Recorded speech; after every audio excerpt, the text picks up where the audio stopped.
కేంద్రంతో చర్చలు సానుకూలంగా జరగడంతో కాక్రోచ్ జనతా పార్టీ ఆందోళనల్ని విరమించింది. కానీ కేంద్రం ఇచ్చిన హామీలు నెరవేర్చడం లేదు అనేది సిజేపీ వాదన. ఇదే గాని కొనసాగితే మరోసారి ఉద్యమం చేస్తాము అని చెప్పి సిజేపీ ప్రతినిధులు కేంద్రాన్ని హెచ్చరిస్తూ ఉన్నారు. ప్రొఫెసర్ గారు, ధర్మేంద్ర ప్రధాన్ అయితే రాజీనామా చేశారు. మరి ఆందోళనల్లో పాల్గొన్న విద్యార్థులపై కేసులు ఎత్తివేయడం లేదు. ఇప్పటికే ఒక డెడ్ లైన్ కూడా పెట్టింది సిజేపీ. ఏంటి సార్ కేంద్రం వ్యూహం ఏంటి?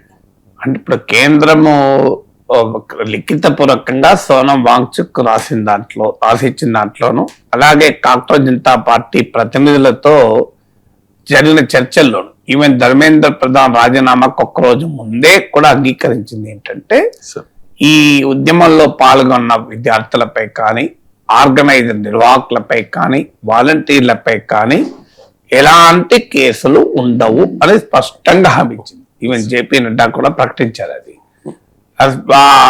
ఎలాంటి కేసులు ఉండవు, ఇప్పటికే దాఖలైన ఎఫ్ఐఆర్లను తీసేస్తాం, ఇక ముందు కూడా ఏవి పెట్టము, అది ఢిల్లీలోనే కాదు దేశంలో ఎక్కడ నిరసనలు జరిగినా అని స్పష్టమైన హామీ కేంద్ర ప్రభుత్వం ఇచ్చింది. వాస్తవంగా ఈ హామీ ఇచ్చాక కూడా ధర్మేంద్ర ప్రధాన్ రాజీనామా చేయాల్సిందేనంటూ పట్టుబడుతూ ఉద్యమం మరి ఒక్కో రోజు కొనసాగాక అప్పుడు ధర్మేంద్ర ప్రధాన్ కూడా రిజైన్ చేశాక ఫైనల్ గా డీల్ కుదిరింది. ప్రభుత్వానికి ఉద్యమకారులకు ఉద్యమం విరమించుకోబడింది. ఇంత స్పష్టంగా హామీ ఇచ్చాక ప్రభుత్వం దానిపైన నిజాయితీ చూపకపోతే డెమోక్రసీలో బ్రీచ్ ఆఫ్ ట్రస్ట్ అంటారు. అంటే విశ్వాసాన్ని గనక సడలితే ప్రభుత్వం పైన పోరాడే ఏ ప్రజానీకం కూడా ప్రభుత్వాన్ని నమ్మరది.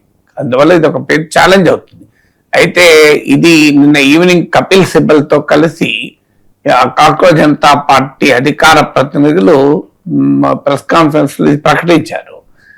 చిన్న తర్వాత లేట్ నైట్ ప్రభుత్వ ప్రతినిధులకు కాక్రోచ్ జనతా పార్టీ ప్రతినిధులకు మధ్య చర్చలు జరిగాయని నాకు గుర్తు. ఉదయాన్నే చూశాను. ఎర్లీ అవర్స్ 1 o'clock సిజేపీ అధికార ప్రతినిధి సౌరభ్ దాస్ వీడియో కూడా పెట్టాడు. వీడియో చూద్దాం సార్ ఒకసారి.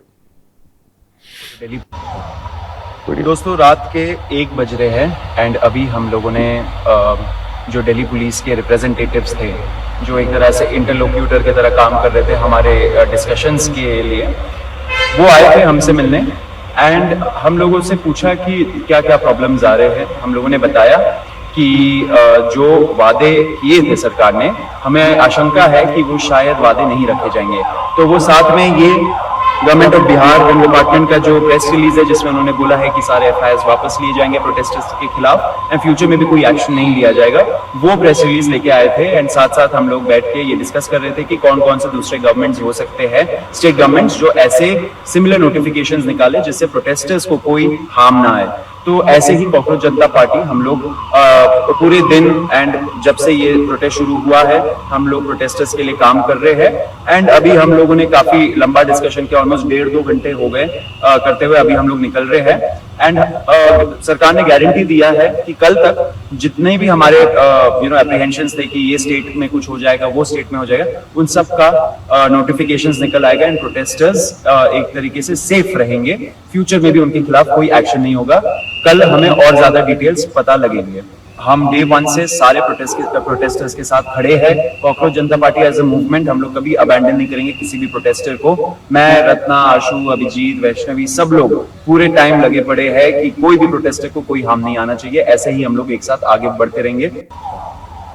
दोस्तों रात midnight 1 o'clock రిలీజ్ చేసిన వీడియో సార్. అంటే అందుకే అంటే ప్రభుత్వం మరోసారి హామీ ఇచ్చింది. ఎందుకంటే వాస్తవంగా నిన్న ఈవినింగ్ మేము మరోసారి దేశవ్యాప్త నిరసనలకు పిలిపి ఇవ్వాల్సిన పరిస్థితి వస్తుంది అని కూడా హెచ్చరించారు. ఆల్రెడీ పార్లమెంట్ లో ప్రతిపక్షాలు ముక్త కంఠంతో అసలు ఈ పోలీస్ ఎక్సెసెస్ పైన డిమాండ్ చేస్తున్నారు. మీరు క్షమాపణ చెప్పాలి, అమిత్ షా ప్రధానమంత్రి క్షమాపణ చెప్పాలి, ఈవెన్ అమిత్ షా రాజీనామా చేయాలనే స్థాయికి కూడా డిమాండ్ ఉన్నాయి. అందువల్ల పోలీస్ ఎక్సెసెస్ పైన ప్రభుత్వాన్ని పార్లమెంట్ లో అపోజిషన్ నిలదీస్తోంది. ఆల్రెడీ సుప్రీంకోర్టులో కేసు నడుస్తుంది. సుప్రీంకోర్టు కూడా చాలా స్పష్టంగా చెప్పింది శాంతియుతంగా నిరసన తెలపడం రాజ్యాంగం కల్పించేటువంటి హక్కని. అందువల్ల మీకు పార్లమెంట్ నుంచి ఒత్తిడి ఉంది, న్యాయ వ్యవస్థ నుంచి ఒత్తిడి ఉంది, స్ట్రీట్ ప్రెషర్ కూడా ప్రభుత్వం పైన ఉంది. అందుకే బహుశా లేట్ నైట్ ఈ కాక్రోచ్ జనతా పార్టీ ప్రతినిధులతో ప్రభుత్వ ప్రతినిధులు సమావేశం అయి ఉంటారు. ఎందుకంటే జేపీ నడ్డా స్థాయిలో ఒకసారి అగ్రిమెంట్ కుదిరాక JP Nadda is not just another union minister. మీకు ఆయన ఏమి మిత్రపక్షాల మంత్రి కాదు, భారతీయ జనతా పార్టీ మంత్రి, బీజేపీ అగ్రనాయకుడు, పార్టీ జాతీయ అధ్యక్షుడిగా పనిచేసిన very highly distinguished respectable political leader. So మీకు ఆయన వ్యక్తిగత క్యారెక్టర్ కూడా చాలా సౌమ్యుడు కనుక బహుశా ఆయన మీద నమ్మకంతో ప్రతినిధులు అంగీకరించి ఉండాలి. అందువల్ల ఆయన జేపీ నడ్డా క్రెడిబిలిటీకి ఇది ఒక ప్రశ్నగా మారిపోయే ప్రమాదం ఉంటుంది. ఒకవేళ ప్రభుత్వం గనక దీన్ని సరిగా డీల్ చేయకపోతే, హ్యాండిల్ చేయకపోతే. హెల్త్ మినిస్టర్ హోదాలో జేపీ నడ్డా వెళ్ళినా భారతీయ జనతా పార్టీ ఒక అఖిల భారత స్థాయి నాయకుడే నేరుగా చర్చలో పాల్గొన్నారు. సోనం వాంగ్చుక్ పల్లరసం ఇచ్చి మీకు దీక్షను ఉపశమనింపజేసింది కూడా జేపీ నడ్డాయే. ఇప్పుడు జేపీ నడ్డానే మీడియేటర్ గా ఉండి మీకు ప్రభుత్వం తరఫున హామీలు ఇచ్చాక వాటికే దిక్కు లేకపోతే ఇక party BJP credibility question mark గా మారిపోతుంది. బహుశా అది గుర్తించి ప్రభుత్వం జాగ్రత్త పడ్డట్టుంది. ఎందుకంటే ముఖ్యంగా అస్సాం, బీహార్, బెంగాల్ ఇలాంటి రాష్ట్రాల్లో ఈ కేసులు పెడుతున్నారు. ఎందుకంటే దీనికి రీజన్ ఏంటి అంటే భారతీయ జనతా పార్టీ ఉద్యమాన్ని పాజిటివ్ గా తీసుకొని తమ పొరపాట్లు అర్థం చేసుకొని ఆ పొరపాట్లను సరిదిద్దుకునే పని చేయడం లేదు. ఇది కేవలం ఒక వ్యూహాత్మకంగా ఒక అడుగు వెనక్కేసినట్టుగా ఫీల్ అవుతున్నారు. దానివల్ల ఈ సమస్య వస్తుంది. మీకు ఒక్కసారి గనక ఇప్పుడు మీకు కేరళకు చెందిన BJP intellectual cell convener, RSS లో ప్రముఖుడైనటువంటి టీజీ మోహన్ దాస్ నేతలు కాల్చిపడేస్తే వాళ్ళు నాకైతే ఛాన్స్ వస్తే అని మాట్లాడారు. సో ఆర్ఎస్ఎస్ డిసోసియేట్ చేసుకుంది, తీవ్రంగా ఖండిస్తున్నామని కూడా ప్రకటించింది. మాకు సంబంధం లేదు ఆయన స్టేట్మెంట్ అని. ఎందుకు ఈ రకమైన మాటలు అక్కడ ఇక్కడ వినబడుతున్నాయి? ఎందుకు బీజేపీ పాలిత రాష్ట్రాలు ఇలా వ్యవహరిస్తున్నాయంటే కారణం భారతీయ జనతా పార్టీ రాజకీయంగా తీసుకున్న వైఖరి వల్ల ఈ సమస్య వస్తుంది.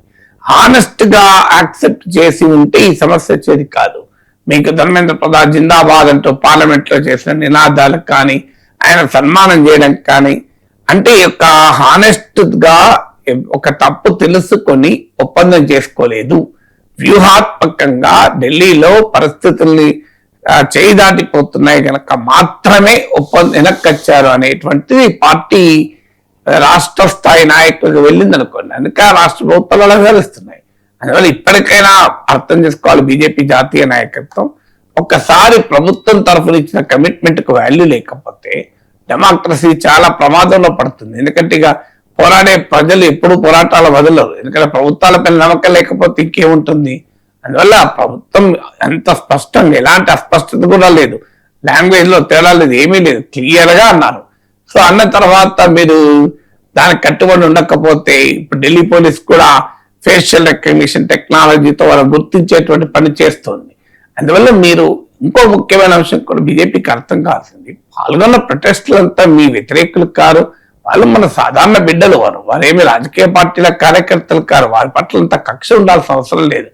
వారు ఒక ఆవేదనతో కడుపు మంది రోడ్డు మీదకి వచ్చారు. అలా రోడ్డు మీదకి వచ్చిన వారిని అందరినీ శత్రువులుగా తీసుకుంటే అది రాజకీయంగా కూడా సరైనటువంటి దృక్పథం కాదు కదా.